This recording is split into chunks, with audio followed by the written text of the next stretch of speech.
oduu ammee arraas waanuma iidaatiin jalqaba isinii eegalleetii oduulee addunyaa ta'an achi butuun gama duubatti isinii gabaafna ciid mubaarak isiniin jechaa salaanni ciidaa ganama arraan tanaa guutuu biyyattii teenyaa keessatti jechuudha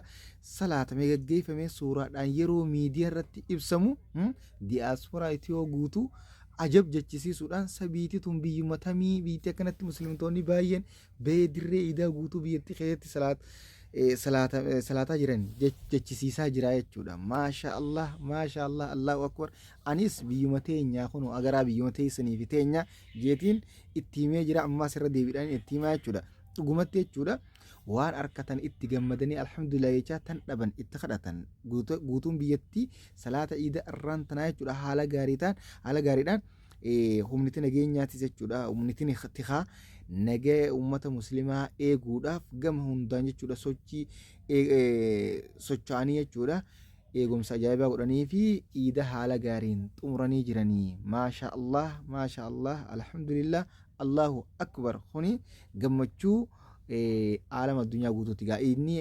ayyaanni guddaan ummata muslimtoota akka addunyaatti guutumattu haala bareedaadhaan gaggeeffamee xumurame kanaaf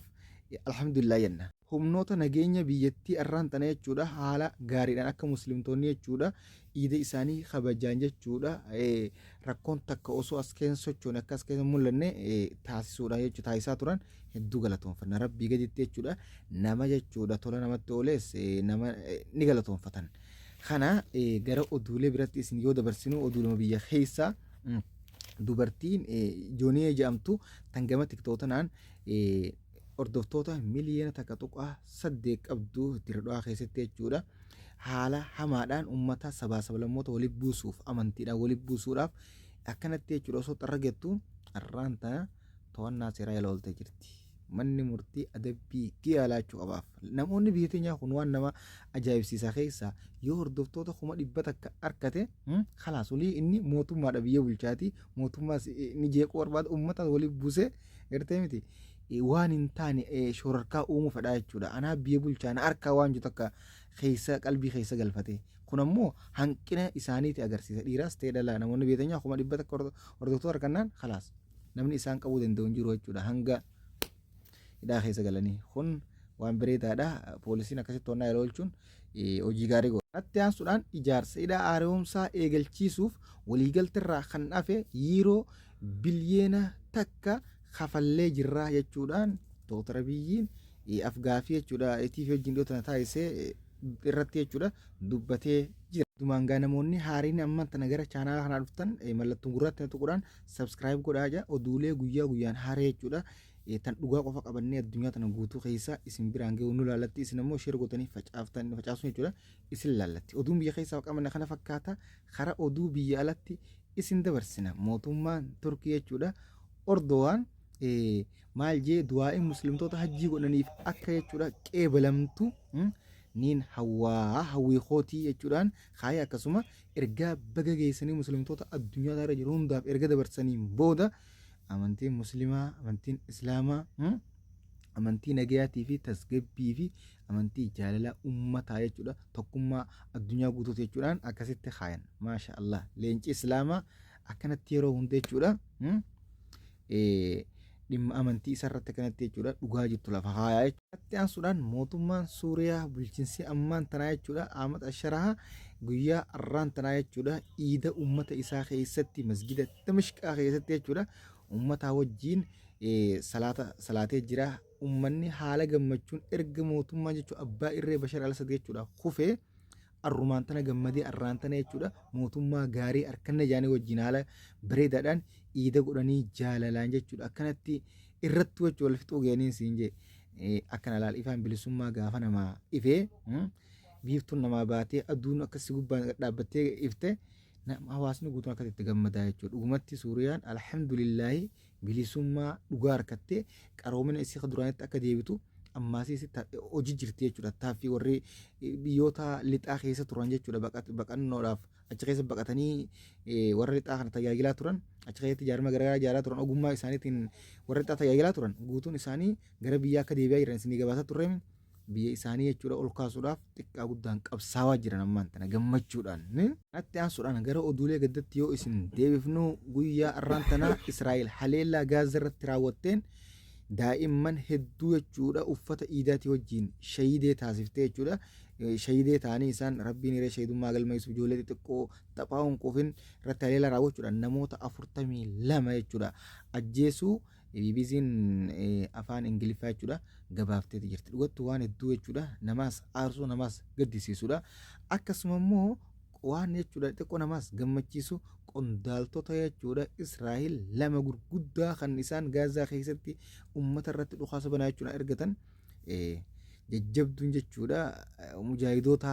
warra Gaazaa